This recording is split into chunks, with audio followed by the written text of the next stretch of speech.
Hello friends, मैं सर्वेश तिवारी स्वागत करता हूं आपका अपने YouTube educational channel HD classes पे।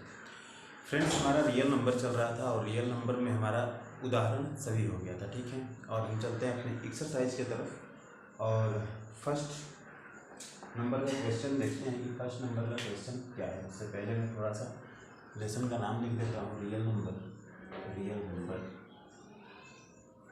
रियल नंबर्स,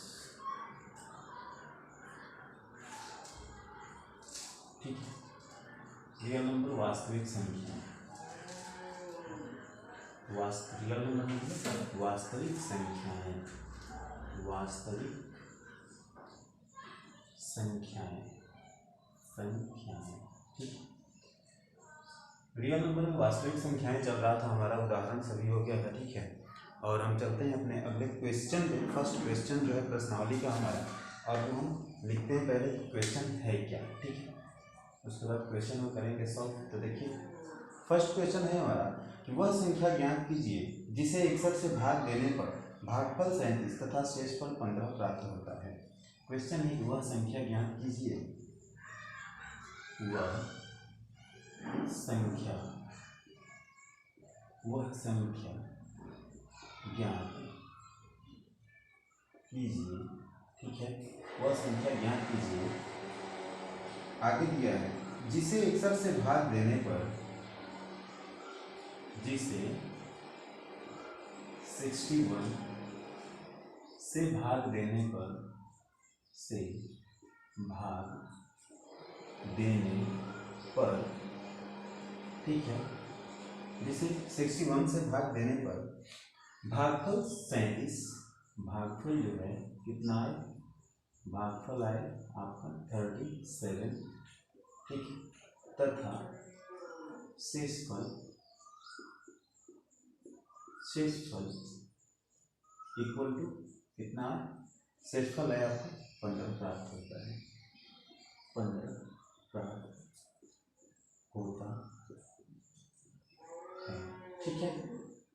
15 प्राप्त होता है। देखो क्वेश्चन आपको सही से दिख रहा है ना। आज बारिश का मौसम है, बादल लगा है, इसलिए थोड़ा सा मैनेज करना होगा हम दोनों को, ठीक है। तो देखिए बोल रहा है वह संख्या ज्ञात कीजिए जिसे 61 से भाग देने पर भागफल 37 तथा शेषफल 15 प्राप्त होता है। थोड़ा सा मैं माइक लगाना भूल गया हूँ, इसका पिन लगा देता हूँ। देखिए क्वेश्चन दिया है कि वह संख्या ज्ञात कीजिए जिसे 61 से भाग देने पर भागफल 37 तथा शेषफल 15 प्राप्त होता है। देखिए कोई संख्या होगा, मान लेते हैं x होगा, जिसे 61 यानी 61 से भाग दिया गया है, तो भागफल कितना गया है 37, यानी कि 37 बार गया, और शेषफल कितना प्राप्त हुआ 15। हम क्या करते हैं, इसे कहते हैं b, इसे कहते हैं a, इसे कहते हैं q और इसे कहते हैं r। हम क्या काम करते हैं कि इससे गुणा करते हैं और इसको जोड़ देते हैं, इसका इससे गुणा करते हैं और इसको जोड़ देते हैं, ठीक है। यानी कि आपका यूक्लिड प्रमेय कहता है कि a equal to b Q plus में r। इसका मतलब क्या होगा, यानी कि भाज्य निकालने के लिए आपको भाजक में गुणा करना होगा, किससे, भागफल से। भाजक में किससे गुणा करना होगा, भागफल से, और जोड़ना किससे होगा, शेषफल को, ठीक है। शेषफल को जोड़ना होगा, ठीक है। शेषफल को जोड़ना होगा, ठीक है। यानी कि भाज्य मतलब जिसमें भाग दिया जाता है, और भाजक मतलब जिससे भाग दिया जाता है, ठीक है। और भागफल यानी कि जितना टाइम जाता है उसको बार भी कहते हैं, और शेषफल मतलब रिमाइंडर जो शेष बचता है, ठीक है। यानी कि भाज्य निकालने के लिए भाजक और भागफल को गुणा करके शेषफल को जोड़ना पड़ता है, ठीक है। यहाँ पे दिया है भाग दिया गया, यानी कि 61 क्या है, 61 क्या है, ये है आपका 61 है भाजक, ठीक है। और 37 क्या है, भागफल 37 क्या है, भागफल, ठीक है, और शेषफल तो 15 दिया है। यानी कि इसे हम डायरेक्ट लिखेंगे आंसर में। अब चूंकि इसमें यूक्लिड प्रमेय, हर जगह यूक्लिड प्रमेय का प्रयोग किया है, तो हम यूक्लिड प्रमेय ही लिखेंगे यहाँ पे, ठीक है। यूक्लिड प्रमेय से ही हल कर देते हैं इसको, यूक्लिड प्रमेय से,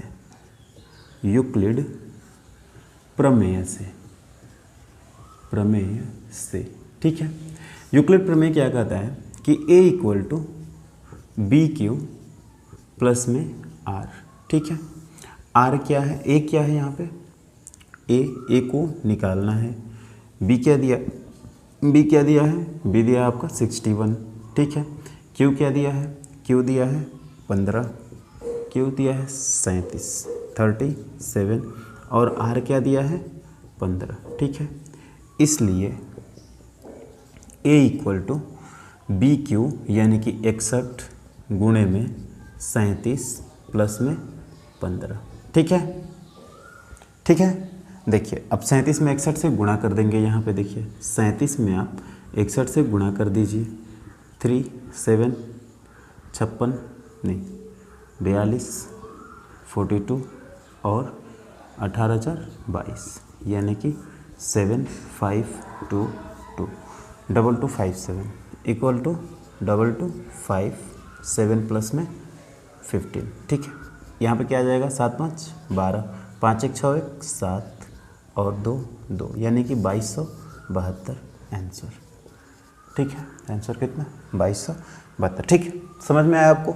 देखिए डायरेक्ट हम यहाँ पे भी कर सकते हैं, डायरेक्टली इसको हल कर सकते हैं। क्या करेंगे, 61 में 37 से गुणा करेंगे, 15 से 15 को जोड़ देंगे। लेकिन भाई साहब इतना करना थोड़ा सा इसलिए ज़रूरी हो जाता है क्योंकि लेवल भी है और आप लोग की कोई तैयारी नहीं कर रहे हैं। यानी कि अगर एसएससी की तैयारी करते उसमें क्वेश्चन पूछता तो इसको एकदम शॉर्ट तरीक़ा से हल कर देते, ठीक है। लेकिन एग्ज़ाम में जब ऐसे हल करेंगे तो फुल नंबर मिलेगा, ठीक है।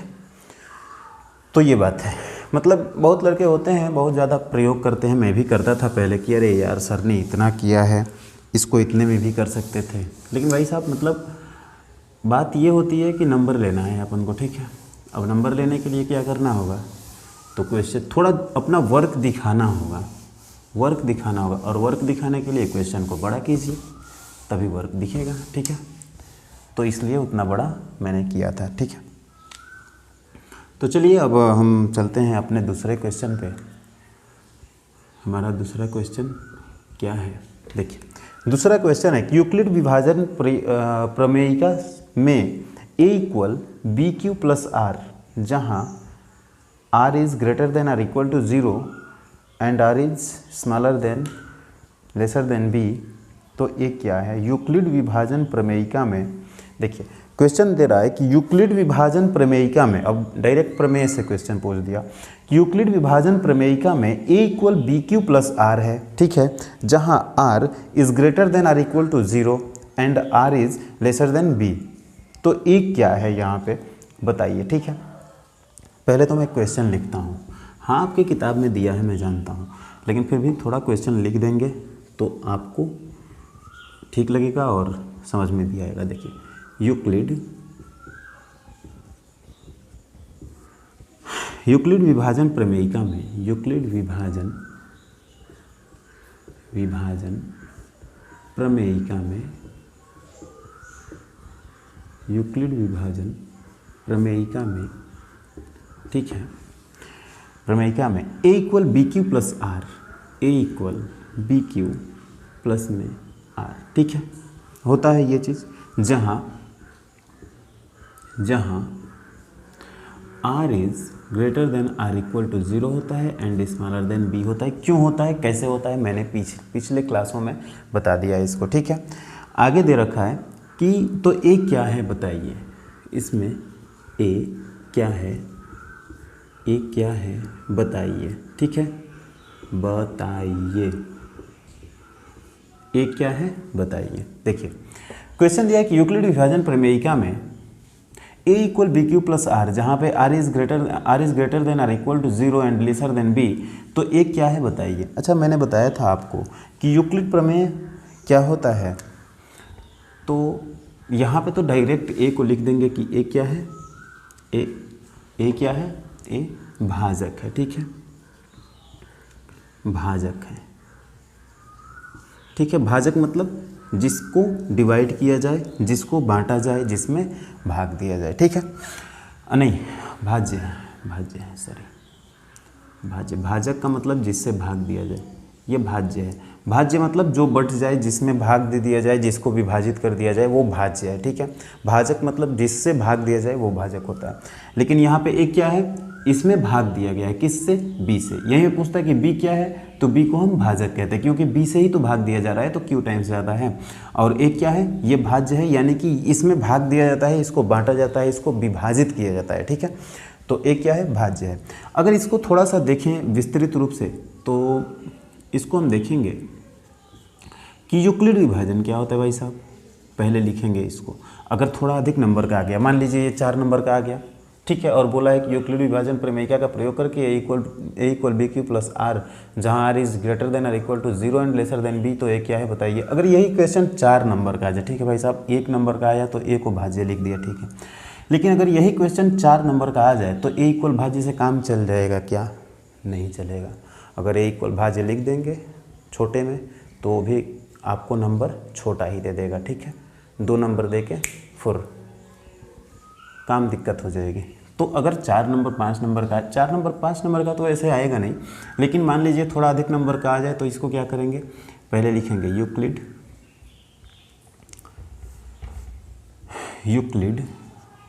विभाजन प्रमेयिका इक्वल टू क्या होता है ये, a equal B Q plus में आर होता है, ठीक है, जहाँ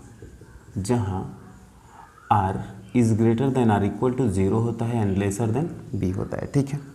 तो आप लिखेंगे कि जहाँ ए इक्वल टू भाज्य, बी इक्वल टू भाजक, ठीक है, क्यू इक्वल टू भागफल और आर इक्वल टू शेषफल।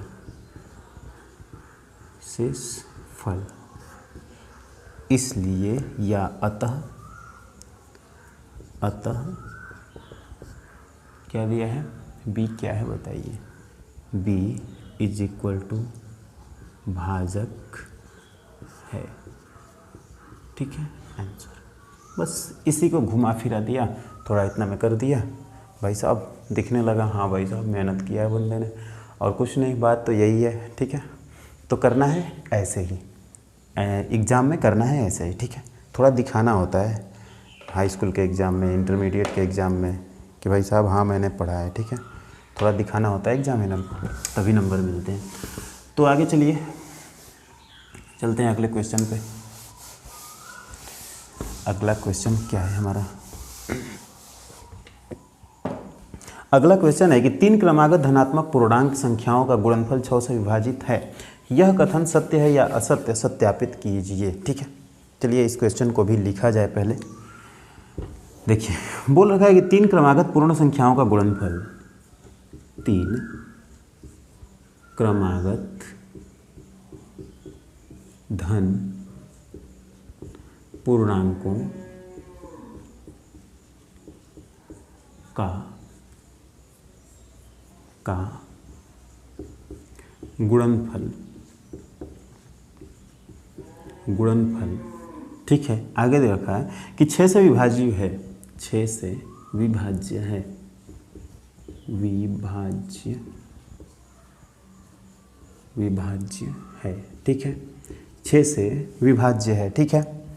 आगे दिया है कि यह कथन सत्य है या असत्य, यह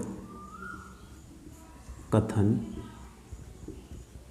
सत्य है या असत्य या असत्य। आगे दिया है कि सत्यापित कीजिए। सत्यापित कीजिए। सत्यापित कीजिए का मतलब होता है कि हाँ या नहीं से काम नहीं चलेगा। मतलब 3 क्रमागत धन पूर्णांकों का गुणनफल 6 से विभाजित होगा या नहीं, यह कथन सत्य है या असत्य। सत्यापित कीजिए यानी कि हाँ या नहीं कह सकते, आपको सत्यापित करना पड़ेगा। ठीक है, अगर होता है तो उसको सत्यापित करके दिखाइए, अगर नहीं होता है तो उसको भी सत्यापित करके दिखाइए। ठीक है, तो चलिए हम देखते हैं पहले यूक्लिड विभाजन प्रमेयिका से हल करेंगे हल। ठीक है, यूक्लिड विभाजन प्रमेयिका से, यूक्लिड विभाजन प्रमेयिका से। ठीक है, अब देखिए यूक्लिड विभाजन प्रमेयिका क्या होता है। a equal to b Q plus में r, जहाँ r is greater than r equal to 0 and इसमें लेसर देन b। ठीक है, अब देखिए b इक्वल टू 3 लेने पर क्या क्या हो जाएगा। a इक्वल टू 3q, ठीक है, या 3q प्लस 1 या 3q प्लस 2। अब भाई साहब 3q प्लस 1 3q प्लस 2 क्यों आया, कैसे आया, ये तो आपको नहीं बताना पड़ेगा ना। अब यहाँ पे थोड़ा सा लिख ही देते हैं हम, थोड़ा सा और विस्तार कर ही देते हैं। 3q प्लस में r, जहाँ r is greater than r equal to 0 and lesser than b, इसलिए r इज इक्वल टू 0 हो सकता है या 1 हो सकता है या 2 हो सकता है। ठीक है, तो वही चीज़ मैंने यहाँ पे लिख दिया है। ठीक है, देखिए वही चीज़ मैंने यहाँ पे लिखा हुआ है। भाई साहब r का मान 0 हो सकता है तो 3q प्लस में 0 को तो हटा दिया मैंने, और 3q प्लस 1 और 3q प्लस 2 हो सकता है। ठीक है, आगे दिया है कि 3 क्रमागत धन पूर्णांकों का गुणनफल 6 से विभाज्य है, यह कथन सत्य है या असत्य है, सत्यापित कीजिए। दिया है कि 3 क्रमागत धन पूर्णांकों का गुणनफल। देखिए ये क्रमागत पूर्णांक संख्याएं हैं ना, एक 3q प्लस 1 3q प्लस 2। भाई क्रमागत क्या होता है, एक एक बढ़ता जाए, एक एक बढ़ता जाए। देखिए 3q है पहले, 3q प्लस 1 हो गया और 3q प्लस 2 हो गया, एक एक बढ़ा, यानी कि ये क्रमागत संख्याएं हैं। अब इनका गुणा करने पर, इसको मैं यहाँ पे करता हूँ, गुणा करने पर 3q प्लस 1 और यह तथा 3q प्लस में 2 का गुणा करने पर।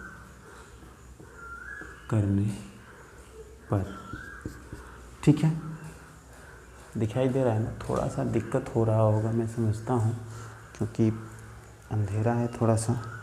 रुक जाइए, थोड़ा सा कोशिश करता हूँ मैं कि थोड़ा और उजाला हो जाए। ठीक है,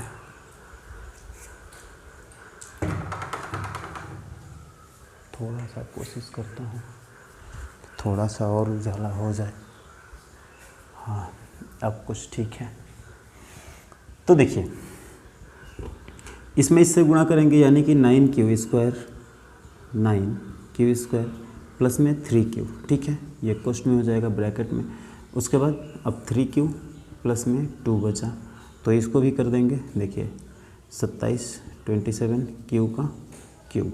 ठीक है, प्लस में अब इसका इससे गुणा करेंगे, यानी कि 18q स्क्वायर प्लस में इसका इससे 9q स्क्वायर और प्लस में फिर इसका इससे 6q।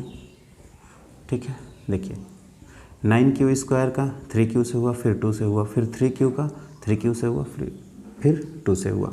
अब इसके बाद जोड़ दिया जाए इसको, यानी कि 27q क्यूब प्लस में 18 में 9 जोड़ा जाएगा तो 27q स्क्वायर और प्लस में 6q।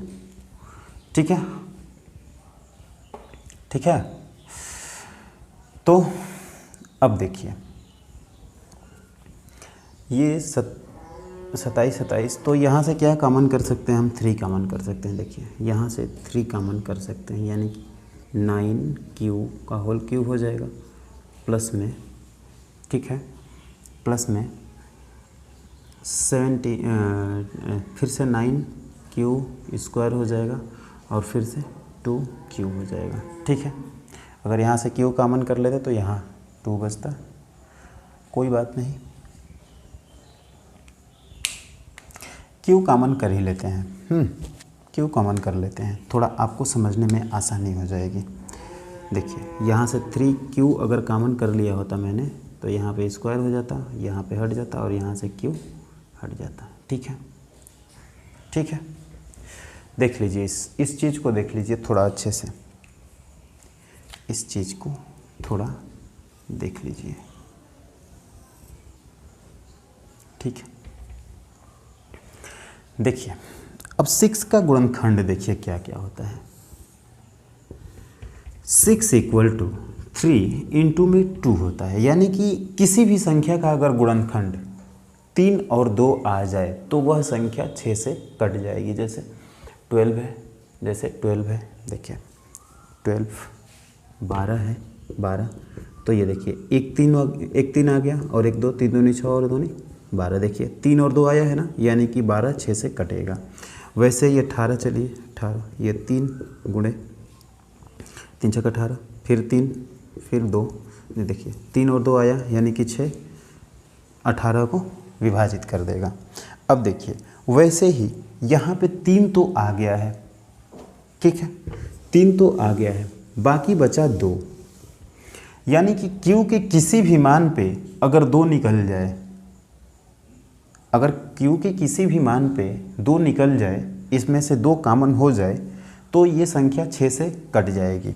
अब देखिए मैंने आपको बताया था कि अगर विषम संख्या का विषम संख्या से गुणा हो जाए तो सम संख्या होता है, और अगर सम संख्या का सम संख्या से गुणा हो तो समी संख्या होता है। अब यहाँ पे देखिए, अगर यहाँ पे Q विषम संख्या आएगी, अगर Q विषम संख्या आएगी, देखिए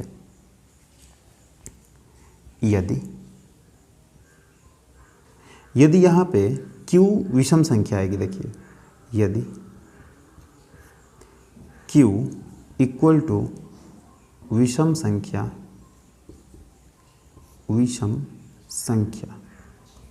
विषम संख्या, ठीक है, यदि Q विषम संख्या होगी तो यहाँ पे क्या होगा, 9Q² प्लस में 9Q और प्लस में 2 = सम संख्या होगा। अब वो कैसे होगा मैं बताता हूँ। देखिए यहाँ पे अगर विषम संख्या आएगा, ठीक है, 9 के पास, तो देखिए विषम का गुणा विषम से होगा तो क्या होगा, देखिए विषम का गुणा विषम का स्क्वायर = विषम गुणे विषम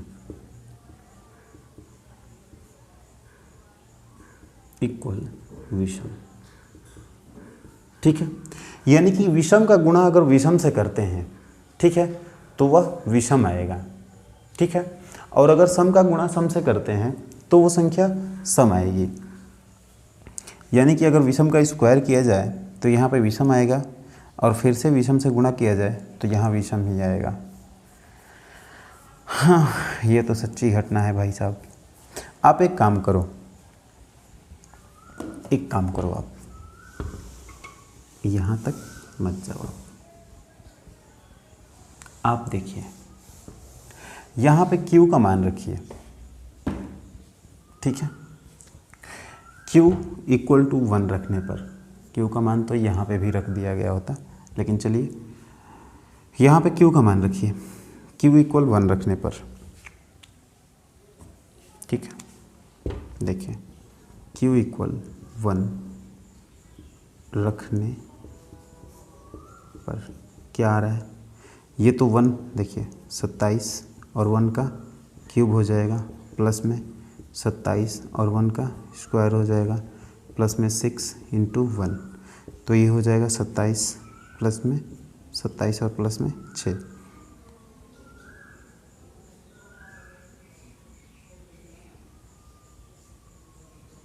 ठीक है, 7 7 14 और 2 2 4 1 5 और प्लस में 6 इक्वल 60। देखिए 60 6 से कट गया ना, समझ में आ रहा है?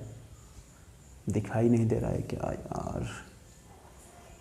देखिए 1 रखा मैंने तो 60 6 से कट गया, वैसे ही 2 रखूँगा तभी भी जो संख्या आएगी वो 6 से कटेगी। 3 रखूँगा फिर भी जो संख्या आएगी वो 6 से कट जाएगी। ठीक है, वो कैसे कटेगी वही विस्तृत रूप में मैं आपको समझा रहा हूँ। ठीक है, थोड़ा अच्छे से समझा रहा हूँ। अब 1 रखेंगे, 2 रखेंगे, 3 रखेंगे, 4 रखेंगे। ठीक है, तो वो क्या होगा कि दिक्कत होगा थोड़ा, मतलब अब थोड़ा सा इसको अगर विस्तृत से समझ जाते हैं ना तो किसी भी क्वेश्चन को हल करने की कैपेसिटी आपके पास आ जाती है। देखिए 3q मैंने यहाँ से कॉमन ले लिया। ठीक है, अब मैं क्या काम करूँगा कि यहाँ पे 9q² प्लस में 9q और प्लस में 6 नहीं, यहाँ पे 2। ठीक है, 2 कॉमन हो जाएगा, 3q कॉमन आ जाएगा तो 2 यहाँ पे हो जाएगा। ठीक है, अब देखिए चूँकि अगर q इक्वल विषम संख्या होगी, ठीक है, तो देखिए मैंने समझाया आपको विषम का गुणा अगर विषम से करेंगे तो विषम संख्या आएगी। यानी कि कितनी भी विषम संख्याएं अगर उसमें गुणा करते जाइए आप तो विषम संख्या ही आएगी। जैसे अब 3 में 3 का गुणा कर लीजिए, 3 त्या 9, जैसे स्क्वायर के रूप में है तो 3 त्या क्या हो जाएगा, 9 हो जाएगा। 9 में 9 से गुणा करेंगे 81 होगा। यानी ये तो संख्या विषम हो जाएगी, ये तो कन्फर्म है कि ये संख्या क्या होगी, विषम होगी। ये संख्या क्या हो जाएगी, विषम हो जाएगी। ये संख्या विषम हो जाएगी। ठीक है, विषम। ठीक है, ये संख्या भी क्या हो जाएगी, विषम ही हो जाएगी, विषम हो जाएगी। ठीक है, लेकिन ये तो सम है पहले से ही, सम। ठीक है, अच्छा एक और बात मैंने आपको बताया था कि अगर विषम को विषम से जोड़ दिया जाए, जैसे 7 को 7 से जोड़ दिया जाए तो क्या हो जाएगा, 14। वैसे ही 3 में 3 को जोड़ दिया जाए तो क्या हो जाएगा, 6। मतलब कि विषम। हेलो, सॉरी फ्रेंड्स, बीच में क्या होता है कि मोबाइल से ही मैं रिकॉर्ड करता हूँ और किसी का फ़ोन अगर आ जाता है तो वीडियो बीच में कट जाती है। तो चलिए हम अपने पॉइंट पे चलते हैं। देखिए मैं समझा रहा था आपको कि विषम का अगर विषम का स्क्वायर किया जाए, विषम का विषम में गुणा किया जाए तब तो विषम आएगा। ठीक है, लेकिन विषम को अगर विषम में जोड़ दिया जाए तब वो सम संख्या आ जाएगी। देखिए अगर q विषम है होगा, अगर q इक्वल क्या क्या हो सकता है, आप देखिए q की जगह पर रख क्या कह सकते हैं, q इक्वल टू या तो सम होगा या तो विषम संख्या होगा। कुछ भी लिखा जाएगा तो यही तो लिखा जाएगा, या तो सम संख्या लिखा जाएगा या तो विषम संख्या लिखा जाएगा। मैंने मान लिया एक बार कि अगर विषम संख्या लिखा जाए तो अगर विषम संख्या यहाँ पे लिखा जाए तो क्या होगा, ये विषम संख्या आएगी, विषम का स्क्वायर विषम, और विषम से गुणा करेंगे तो ये संख्या विषम हो जाएगी, ये भी संख्या विषम हो जाएगी, लेकिन ये सम है। और इन दोनों को जोड़ देंगे तब ये क्या हो जाएगा, सम हो जाएगा, और सम क्या हो जाएगा, सम हो जाएगा। और आप जानते हैं कि किसी भी सम का एक फैक्टर 2 होता है, यानी कि अगर ये संख्या सम हो जाएगी यानी कि इसका एक फैक्टर 2 होगा तो 3 में अगर 2 और निकालेंगे तो 6 हो जाएगा, यहाँ पे 6 से कट जाएगा। ठीक है, तो इसी तरह मैं लिख रहा हूँ यहाँ पे कि अगर मैं यहाँ पे लिख रहा हूँ कि चूँकि q इक्वल टू विषम संख्या, विषम, यदि यहाँ पे यदि लिखिए, यदि विषम संख्या होगा तो 9q² प्लस में 9q प्लस में 2 इक्वल टू क्या हो जाएगा, एक सम संख्या होगी। अतः 9q² प्लस में 9q प्लस में 2 का एक गुणनखंड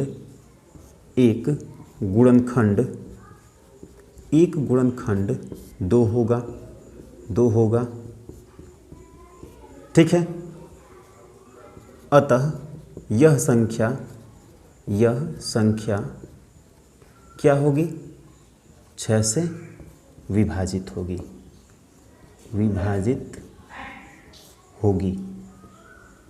ठीक है, बात समझ में आ रही है। अब देखिए अगर q इक्वल टू सम संख्या कोई रख दे, q इक्वल टू यदि q इक्वल टू सम संख्या हो, सम, आप देखिए यहाँ पे अगर सम संख्या होगी तो ये देखिए यहाँ पे अगर सम संख्या होगी तो सम का गुणा अगर सम में करेंगे तो सम संख्या ही आएगी, और सम का गुणा अगर विषम में भी किया जाता है तो वो भी सम ही संख्या देता है, ठीक है। यानी कि यहाँ भी सम संख्या हो जाएगा, यहाँ भी सम संख्या हो जाएगा, और ये तो सम संख्या है ही। यानी कि इस पूरे का मान क्या हो जाएगा, सम संख्या। 3q नहीं, इस 9q² प्लस में 9q और प्लस में 2 का मान क्या हो जाएगा, एक सम संख्या हो जाएगा। तब सम संख्या हो तब 9q² प्लस में 9q और प्लस में 2 का एक गुणनखंड 2 होगा। अतः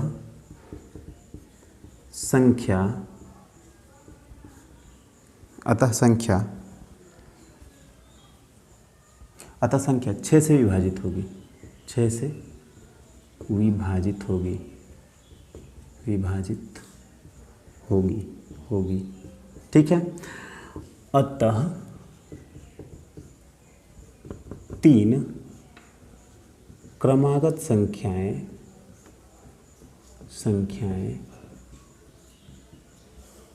6 से विभाजित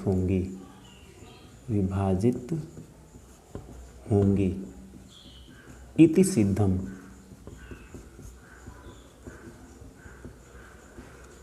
बात समझ में आई? बात समझ में नहीं आई है तो मैं फिर से बताऊंगा इसे, ठीक है। एक बार तो वैसे मैं हल कर दे रहा हूँ, एक बार ऐसे ही हल कर दे रहा हूँ मैं, ठीक है। बाकी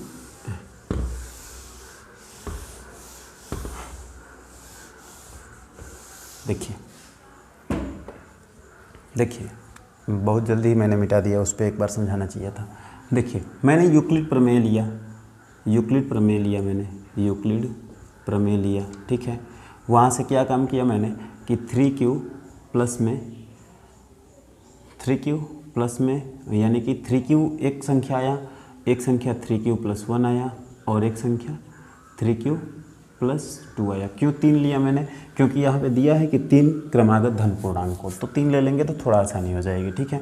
अब इनका तीनों का गुणा कर दिया मैंने, यानी कि 3q इंटू कर दिया मैंने 3q + 1, ठीक है। और यहाँ पे 3q + 2, यहाँ पे क्या आ गया 27q का क्यूब प्लस में 27q का स्क्वायर, और प्लस में क्या आया था 3 कॉमन लिया था मैंने तो 2 आया था, यानी कि 6 आया था, ठीक है।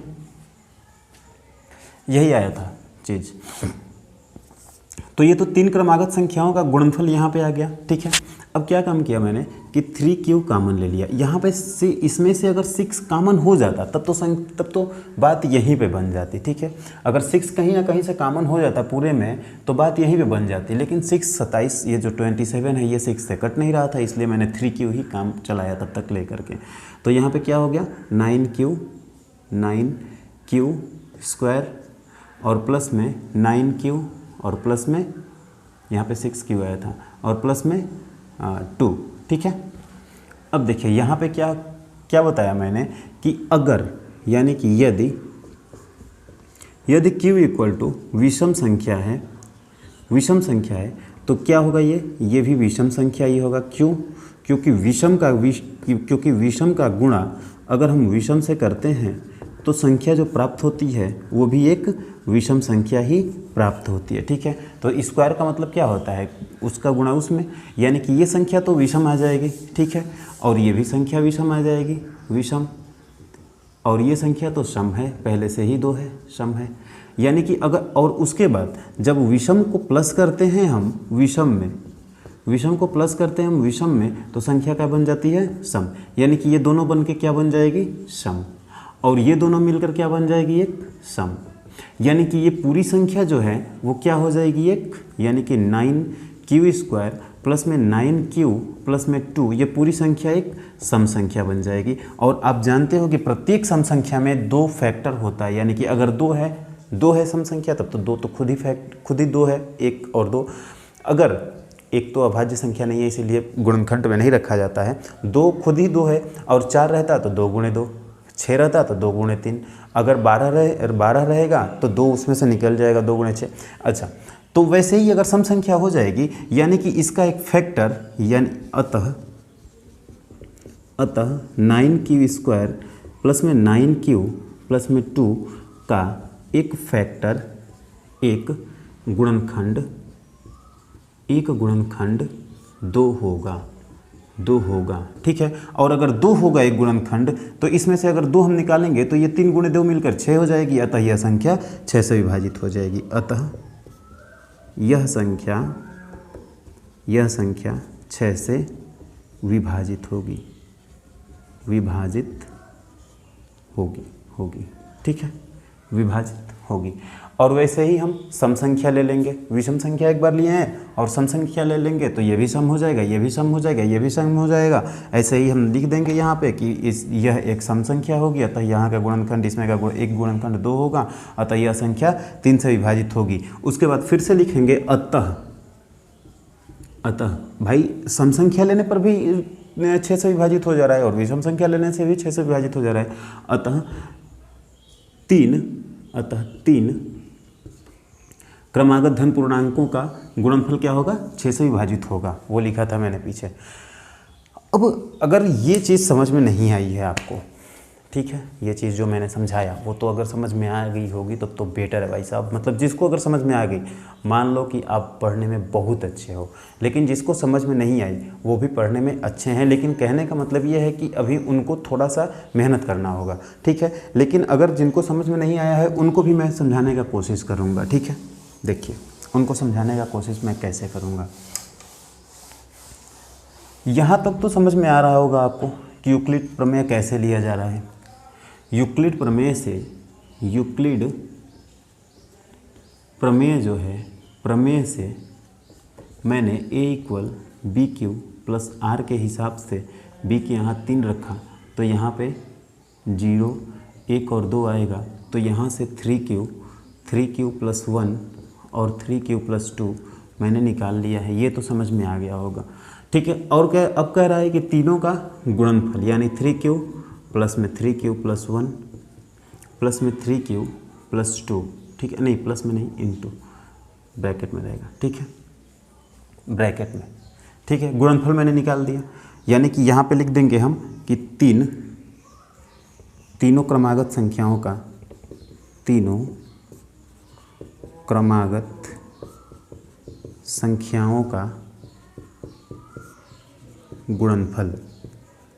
गुणनफल, ठीक है, गुणनफल ये हो जाएगा।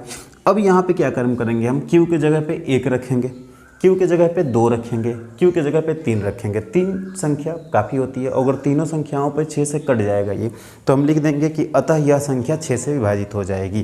देखिए, q के जगह पे हम 1 रखेंगे, लेकिन ये छोटे मतलब कि हाँ ठीक ही है, आपके लेवल का है, लेकिन ये जो पीछे मैंने कराया था वो मतलब एकदम बेस्ट है, वो एकदम कंफर्म कर देता है। देखिए, 1 रख दिया तो क्या हो जाएगा 3, यहाँ पे 3 + 1, यहाँ पे 3 + 2, यानी कि 3 × 4 × 5, यानी कि ये देखिए 1 3 और 4 में से 2 निकल गया, 2 × 2 और × 5, यानी कि 3 दूनी 6 × 2 × 5, ठीक है। अतः यह संख्या 6 से विभाजित होगी, लिख देंगे। आगे q = 2 देख लेंगे, q = 2 रखने पर, ठीक है, 2 रखने पर। अब 2 रखेंगे यहाँ पे 3 × 2, ठीक है, और यहाँ पे 3 × 2 + 1, फिर यहाँ पे 3 × 2 + 2, 3 × 2 + 2, ठीक है, यानी कि 3 दूनी 6 और यहाँ पे गुणे 3 दूनी 6 7 और यहाँ पे 3 दूनी 6 2 8। अब तो ये संख्या डायरेक्ट ही 6 से विभाजित होगी, अतः यह संख्या, चूँकि इस संख्या का एक गुणनखंड 6 है, ठीक है, तो यह संख्या 6 से विभाजित होगी। आप लिख लीजिएगा, मैं बोल रहा हूँ, ठीक है। अब लिखूँगा तो बहुत ज़्यादा टाइम लग रहा है, आप देख ही रहे हो कितना टाइम लग गया है कि क्वेश्चन में आपको समझाते हुए, ठीक है। इसके बाद ऐसे ही 3 ले लेंगे, तो वो भी संख्या क्या आ जाएगी 3 × q की जगह पे 3 ले लेंगे, तो यहाँ पे 9 आ जाएगी और यहाँ पे 9 + 1 = 10 आ जाएगी और यहाँ पे 9 + 2 11 आ जाएगी। अब देखिए, यहाँ से 3 निकला और यहाँ से 2 निकला, यानी कि यह भी संख्या 6 से विभाजित हो जाएगी। 3 निकाल कर आगे लिख देंगे, अतः यह संख्या 6 से विभाजित है। अब आप एक चीज़ और देखिए, या अगर भाई साहब ओवरफ्लो हो रहा है तो आगे निकल जाता हूँ, नहीं तो कहेंगे तो और कुछ समझा दूंगा। भाई साहब छोड़िए उन बातों को। ये दो तरीके आप समझ जाइए। एक तो वो जो मैंने बताया था, क्यू की जगह पे या तो सम आएगा या तो विषम आएगा।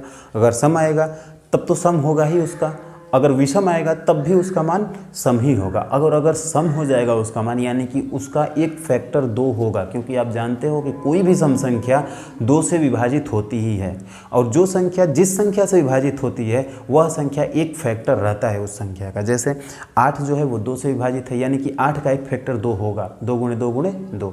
अगर 36 जो है वो 6 से विभाजित है तो 6 किसका फैक्टर है, 3 का और 2 का, यानी कि 36 का भी 3 और 2 फैक्टर होगा। और अगर 36 का 2 और 3 फैक्टर होगा, यानी कि वह संख्या 6 से विभाजित हो रही है। ऐसा होता है। थोड़ा समझेंगे आप, थोड़ा मेहनत करेंगे, थोड़ा एक्सरसाइज करेंगे, थोड़ा एक्सपीरियंस लेंगे तो समझ में आएंगी चीज़ें, ठीक है। बाकी हम चलते हैं अगले क्वेश्चन पे। अगला क्वेश्चन है हमारा, एक धन पूर्णांक 3q+1 के रूप में है जहां q प्राकृतिक संख्या है। क्या आप इसके वर्ग को 3m+1 के अन्य रूप में लिख सकते हो, अर्थात किसी पूर्णांक m के लिए 3m या 3m+2। आज तो अब हमको लग रहा है कि इतना पे ही छोड़ देना चाहिए, क्योंकि पिछला क्लास जब हुआ था, क्या जब फ़ोन आ गया था मेरा, तो हमको लग रहा है कि 20 मिनट हो चुका था, तो ये 20 मिनट नहीं 30 मिनट हो चुका होगा। चलिए इस क्वेश्चन को कर लेते हैं, छोड़िए टाइम का क्या। भाई साहब देखो, धैर्य रखना है, ठीक है। डेली बाई डेली क्लासेज लेते रहो। 1 घंटे से कम की ही क्लास होती है और आधे घंटे से ऊपर की, और क्लास लोगे तो समझ में आएंगी चीज़ें, धीरे धीरे समझ में आने लगेंगी, ठीक है। देखिए अगला क्वेश्चन क्या है हमारा। अगला क्वेश्चन है कि एक धन पूर्णांक 3q+1 के रूप में है। एक धन पूर्णांक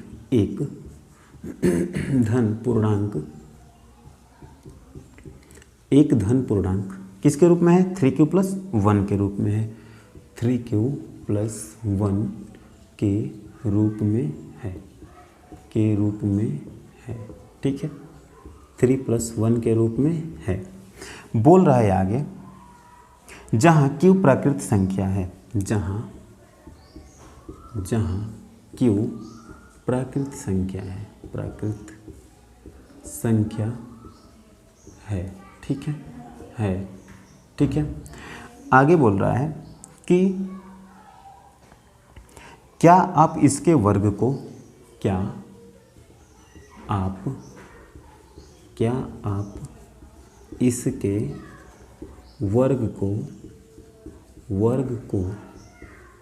ठीक है, क्या आप इसके वर्ग को 3m+1 के अन्य रूप में लिख सकते हो। 3m+1 के अन्य रूप में लिख सकते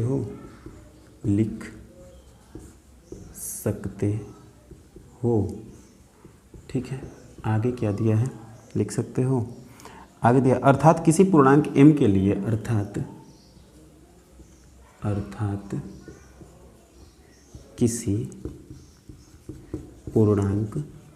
किसी पूर्णांक m के लिए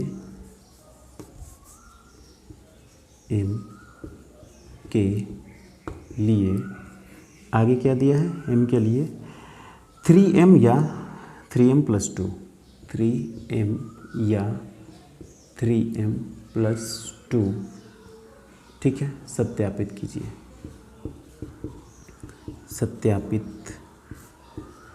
कीजिए, भाई साहब ये क्वेश्चन क्या कह रहा है। सबसे पहले देखिए, एक धन पूर्णांक 3q+1 के रूप में है, मतलब एक धन पूर्णांक जो है 3q+1 का मतलब क्या हुआ, यानी कि उस धन पूर्णांक में अगर 3 से भाग दिया जाएगा तो एक शेष बचेगा, ठीक है। यानी कि एक पूर्णांक जो है 3q+1 के रूप में है, प्रारूप में है।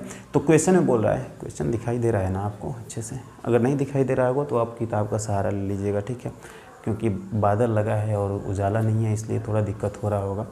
तो देखिए, हाँ 3q+1 के रूप में है, ठीक है। और वो बोल रहा है कि इसका स्क्वायर जो है 3q+1 का स्क्वायर जो है वो 3m+1 के अन्य रूपों में लिखा जा सकता है। यानी कि किसी जो पूर्णांक m है, ठीक है, पूर्णांक m है तो m के लिए 3m+1 है, क्या 3m भी लिखा जा सकता है? क्या 3m के प्रारूप में भी? डायरेक्ट समझिए कि क्या 3m या 3m+2 के प्रारूप में भी लिखा जा सकता है?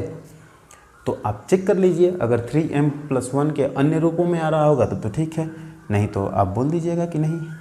देखिए हल कीजिए इसको करते हैं हम हल, ठीक है। देखिए बोल रहा है एक धन पूर्णांक 3q+1 के रूप में है, ठीक है। q एक प्राकृतिक संख्या है, क्या इसके वर्ग को, अब इसका वर्ग किया जाए भाई साहब, 3q+1 का वर्ग करने पर, ठीक है, करने पर अब 3q+1 का होल स्क्वायर हो जाएगा, यानी कि 9q² प्लस में 6q और प्लस में 1, ठीक है। यानी क्या आ गया, 3q कॉमन ले लिया मैंने, तो 3q कॉमन मत लीजिए, 3 ही कॉमन लीजिए। क्यों 3 कॉमन लिया मैंने? क्योंकि केवल 3 ही लाना है, यहाँ पे 3m+1 दिया है तो हमको 3 ही कॉमन करना है, बाकी सबको m मान लेंगे हम, ठीक है। यानी क्या हो जाएगा 3q² और प्लस में 6 का क्या हो जाएगा 2q प्लस 1। आप देखिए इसके अलावा और कुछ आ रहा है क्या? नहीं आ रहा है। यहाँ पे लिख लेंगे कि अतः 3q+1 का वर्ग भाई साहब, मतलब यहाँ पे हम 3q² और प्लस में 2q, अगर m देख ले, मान ले कि ये m है। अगर यहाँ पे कोई भी देखिए कह रहा है कि m क्या है, यहाँ पे m क्या है, किसी पूर्णांक m के लिए। भाई साहब ये पूर्णांक ही तो है, अगर q की जगह पे 1 रखेंगे, 2 रखेंगे, 3 रखेंगे, कुछ भी रखेंगे तो यहाँ पे पूर्णांक ही तो आएगा। यानी कि अगर पूर्णांक यहाँ पे आ रहा है तो हम इसको m मान सकते हैं, क्योंकि क्वेश्चन में मेंशन कर रखा है कि पूर्णांक m के लिए, और ये पूर्णांक ही है तो इसको हम m मान सकते हैं। यानी कि इसको अगर m माना जाए तो ये क्या हो जाएगा 3m+1, 3m+1, 3m+1 तो आ गया भाई साहब। लेकिन क्या इसके अलावा कुछ और आ रहा है? 3m आ रहा है? नहीं आ रहा। 3m+2 आ रहा है? नहीं आ रहा। अतः यहाँ पे लिख लेंगे कि अतः किसी प्राकृत संख्या q के लिए, अतः किसी प्राकृत संख्या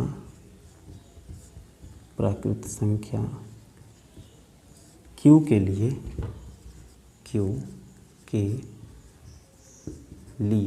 ठीक है, q के लिए 3q+1 का स्क्वायर, 3q+1 का वर्ग